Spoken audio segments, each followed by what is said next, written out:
মানুষ সবসময় নিজেদের জীবনে ভবিষ্যতের বিষয়ে ভাবতে থাকে। কখনো উৎসাহিত হয়, কখনো চিন্তিত হয়, কখনো স্বপ্ন দেখে যে আমি ভবিষ্যতে গিয়ে খুব বড় কেউ হব, কখনো কল্পনা করে যে আমি কখনো সেই স্থানে গিয়ে পৌঁছব। দেখুন, ভবিষ্যতের কথা ভাবা অনুচিত কিছু নয়, কিন্তু এই ভবিষ্যতের কথা ভাবতে ভাবতে বর্তমানকে ভুলে যাওয়াটা অনুচিত। আজ মানে এই বর্তমান কিন্তু খুব আবশ্যক।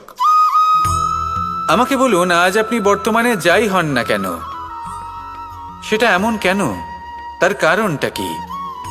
তার কারণ হলো অতীতকালে আপনার কর্ম আর আপনার নির্বাচন। সেই সকল কর্মের জন্যই আজকের এই বর্তমান কিছুটা এই রকম হয়েছে। ঠিক সেইভাবেই আপনার এই বর্তমান আপনার ভবিষ্যৎ রচনা করবে। ভবিষ্যতে এই বর্তমান অতীতকাল হতে চলেছে। আপনার ভবিষ্যতের আধার হলো এই বর্তমান। তাই শুধু স্বপ্ন দেখবেন না, শুধু কল্পনা করবেন না। যা কিছুই আপনি পেতে চান তার জন্য বর্তমানে থেকে কর্ম করুন। এই কর্মই আপনার ভবিষ্যৎ নির্মাণ করবে। আসুন আমার সাথে ভালোবেসে বলুন,